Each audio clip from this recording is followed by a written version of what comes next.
नमस्कार मित्रों, माता रानी की जय हो। स्वागत है आपका हमारे YouTube चैनल पर। मित्रों, आज हम आपको बताएंगे कि मौली के धागे से किस प्रकार से होता है वशीकरण। तो चलिए शुरू करते हैं।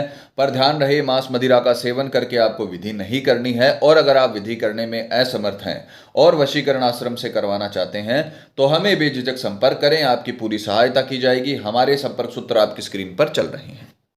मित्रों, आज जो हम आपको विधि बताने जा रहे हैं वो बहुत ही ताकतवर वशीकरण है। एक बार आप इस विधि को जीवन में करिए, हमारी गारंटी है वशीकरण होकर रहेगा। पूरी तरीके से आपका प्यार आपके कदमों में रहेगा। जैसे तड़पते हैं आप उसके लिए, जिस प्रकार से आप आकर्षित हैं उसके लिए, उसी प्रकार से आपका प्रेमी भी, आपका पति पत्नी जिसका भी आप वशीकरण कर रहे हो वो भी आपके लिए आकर्षित हो जाएगा और जीवन भर के लिए गुलाम हो जाएगा। ये प्यार का गुलाम होने का अर्थ है। यहाँ पर गुलाम होने का मतलब ये नहीं है कि वो गलत तरीके से आप उसका फायदा उठा पाओगे, यानी वो प्यार का गुलाम हो जाएगा आपके। जिस प्रकार से आप उसके आकर्षण से उसके गुलाम हो, उसी प्रकार से वो भी आपके प्रेम का गुलाम हो जाएगा। और विधि के अगर समय की बात करें तो किसी भी वार दिन के समय में, कोई भी वार हो, कोई भी तिथि हो, दिन के समय में 10 से 12 के बीच स्नान आदि से निवृत्त होकर आपको ये विधि करनी है। शुद्ध तन मन के साथ, पूरे विश्वास, पूरी श्रद्धा के साथ। सामग्री के तौर पर आपको सिर्फ एक मौली का धागा लेना है, वो भी अपनी लंबाई के बराबर। आपकी हाइट 4.5 फुट है, 5 फुट है, 5.5 फुट है, 6 फुट है, जितनी आपकी हाइट है उस हाइट के मुताबिक आपको ये मौली का धागा लेना है। अपने सिर से लेकर पांव तक का मौली का धागा आपको इसमें इस्तेमाल करना है। और सुबह 10 से 12 के बीच 2 घंटे के भीतर भीतर ही ये काम होगा। स्नान आदि से निवृत्त होकर आपको करना है। वार कोई भी हो सकता है, वो अपनी सुविधा अनुसार आप इसे चुन सकते हो। तो सर्वप्रथम आपको अपने लंबाई के बराबर का मौली का धागा कलावा लेकर किसी भी पीपल के पेड़ के नीचे जाना है और वहां पर जाकर आपको इसे अभिमंत्रित करना है। क्योंकि तंत्र विद्या में जब तक आप मंत्र नहीं बोलोगे तब तक तंत्र मंत्र कंप्लीट नहीं होता है।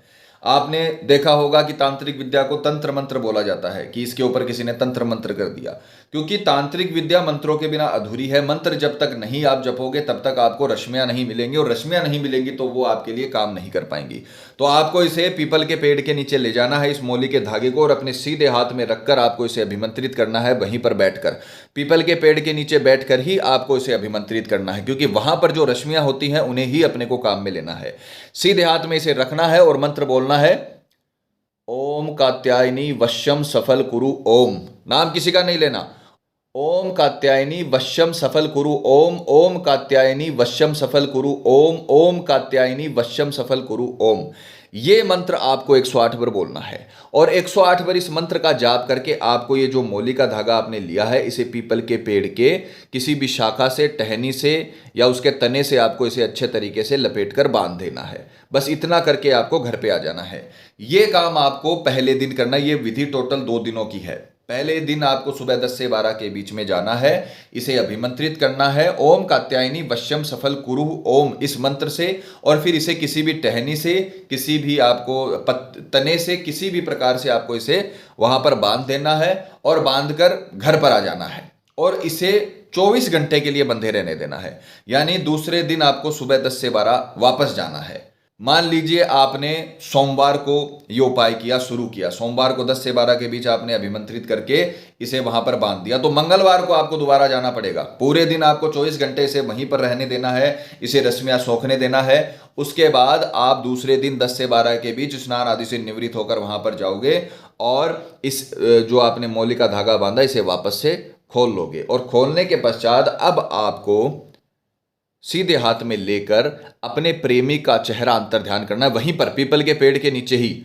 सीधे हाथ में इसे खोलने के तुरंत बाद सीधे हाथ में लेकर अपने प्रेमी का चेहरा अंतर ध्यान करना है और 11 बार उसका नाम लेना है। बस इतना ही करना है। मंत्र का आपको नहीं बोलना है। मंत्र आपने पहले दिन इसे अभिमंत्रित कर लिया, अब ये रश्मित हो चुका है, इसमें रश्मियां आ चुकी हैं। अब आपको आंखें बंद करके 11 बार अपने प्रेमी का नाम लेना है और उसका चेहरा अंतर ध्यान करना है। इतना करने के बाद आपको इसे जला देना है और इसकी राख अपने प्रेमी के घर की छत पर या फिर अपने प्रेमी के घर के मेन दरवाजे के आगे आपको इसकी राख डाल देनी है। बस वहां पर आपका काम खत्म हो जाएगा। आपके जो क्रिया है वशीकरण की वो खत्म हो जाएगी और आपके प्रेमी का काम शुरू हो जाएगा। दिन ढलने तक, शाम तक, जैसे ही आप ये राख डालोगे, शाम के पहले पहले आपका प्रेमी आपसे इतना आकर्षित हो जाएगा जितना आप भी उससे आकर्षित नहीं हो। क्योंकि जो रश्मियां पीपल के पेड़ के नीचे हैं और उनको आपने वशीकरण के लिए इस्तेमाल किया है, वो रश्मियां आपके प्रेमी के ऊपर लग जाएंगी और वो खुद आपको कॉल करेगा, मैसेज करेगा, खुद आपकी तरफ आकर्षित होगा, आपकी तरफ देखना शुरू कर देगा, आपको नोटिस में लाना शुरू कर देगा। किसी भी प्रकार की प्रेम संबंधी समस्या हो, पूरी तरीके से नष्ट हो जाएगी। आपका प्रेमी हमेशा के लिए आपका हो जाएगा। कोई भी प्रकार की दाम्पत्य जीवन में गड़बड़ हो, अगर पति पत्नी में अनबन हो, डाइवोर्स तक मामला पहुंच गया हो, प्रेमी शादी के लिए मना कर रहा हो, आप ये विधि करिए, आपका प्रेमी हमेशा के लिए आपका बन के रहेगा। माता रानी आपको जरूर सफल करेंगी। मित्रों, विधि को लेकर आपके मन में कोई सवाल है या आपसे कोई गलती हो गई है या फिर आप ये विधि आश्रम से करवाना चाहते हैं तो हमें बेझिझक संपर्क करें, आपकी पूरी सहायता की जाएगी। हमारे संपर्क सूत्र आपकी स्क्रीन पर चल रही हैं। इसी के साथ जय माता दी मित्रों, हमारे YouTube चैनल को सब्सक्राइब करने के लिए स्क्रीन पर चल रही ज्योतिष से बदले जीवन की पिक्चर को प्रेस करें। आप हमेशा के लिए हमारे साथ जुड़ जाएंगे। जय माता रानी।